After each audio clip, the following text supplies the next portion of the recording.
Igbo bụ Igbo ekene m unu. Ọmụ bụ Arafat Media, Arafat Comedy Episode. Ife njipụta na ka m gwa unu ife melu life na nke Akwa Okuko tiwela akị maka anọ m dị ome. Maka ndị na-asị ali ọnụ, ụfọdụ si that na-abatara ebe a na-agba akwa egbe gbakọta egbe ekweghị ịba abịaba bulie chọzie mma. Ụfọdụ si that na-abịala ebe ahụ akwa mee ka o misie mee ka ọ disappear okweghọ bifo ebulie asị anọ m dị efe n'anya m na-abụ ọmụ abụ JB official JB Arafat nke na-emechi odi a anọ m n'anya m omee bọtụ m ga-eso m kenegoro Chineke nna na ndụ m first because I thank God for life because na mụ aja mụ ha face to face emechego m show pụta n'ilo ka nkọlụ nke o si mee original emechego m show pụta n'ilo ka anyị na-apụta n'ilo akwa nọ n'ime because o mebedu 40 minutes akwa batara and mgbe ọ batara ọ dị very calm as in o mee ka gasị na onwe onye ọ na-esere ya na outside the goshi that na conscience ya as ma ọ bụ na the thing touch ya na arụ ọ dị very calm even although happy mgbe ọ batara just batara last ya kpọọ mmanya ka a na-ebutere mmanya ka ndị a na-apụ ozugbo o meghụ 2 minutes iji gosi na ihe niile melide na plan o nwere 2 minutes ndị abata by then mụ nọ n'ihu gate ozugbo ndị a na-abata ozugbo gbagodo 2 gunshot n'ilo ozo na-agba egba agbagbu onye rules agbagbugodo onye security nke nọ na gate mana adọm shọ ma ọ nwụrụ mana agbara egbe ọda bịa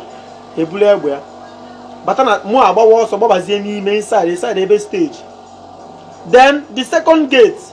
security n'ebe a one small boy like that nne mma nna ama ọkọ ga-erukwa 27 years ka ọ gba ọsọ agbakwa ya egbe ebe a ka agbara egbe gbakpuo the guy nọ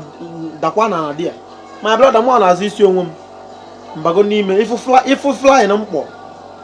akpọ m flying obere ka ndakpo na swimming pool mana m akpọ flying kpọfe inside the stage n'ogodoro ebe a njeje nneze ka eletrik stage afọ idogbogodo m nneze kwe ka mgba afọ eto m ajụ m Chineke nna ụta aga nsi je aka ndị su nke n'elu m Chineke nna na ndụ m tata ihe a mere akwa dị ọsọ nọ ihe a na-eme o akwa agba ha ọsọ osheku ọ dị ọsọ nnọọ ịnị na na-eme ọkwụrụ ofe ebe ndị abịa kpụrụ ya na-apụ na-etizi ihe na-apụzi ilo afọ m ya wite anya m na-abụ mana thank God na for ndị na-asị that na akwa miss no eche m na oji ọgwụ na eche m na oji ọgwụ na ọka ime ise eche m na oji ọgwụ na ọka ime nka let me tell you ọ bụ na akwa nwa si na ọ na-eme isi agba ọgwara na support ya na ọ bụ na akwa nwa si na ọ na-eme isi dị ya ma ọ bụ na ọ na-agba ọsọ my brother ndị customers niile dị ya nwe ha dị save because ndị bịara ụdị mission a onye ha chọtara ọ na ha afụ ha ihe dị bụ ofu ga-emenete ịda na-agbalụ ndị mmadụ egbe because they are shooting careless a na-agba egbe careless na-agbacha m na ahụ even bomba motos akpọpụsịrị ebe nka nkụ a na-agba egbe careless ọtago ọ bụ na afụ ha akwa ịda na ejije ndị n'ebe ahụ gbagbusie onwe ha emenye ka ime but I thank God otu ọ bụla o si dị biko ifu video make sure you share this video ihe na-akọrọ na bụ life otu ihe si wee mee for ndị na-asịrị isi ọnụ na nke a mere nke emeghọ this is life. I was there live and direct. I was there show some of my fans who ga-ama yes no ebe a nka m na-alụ ọrụ etago so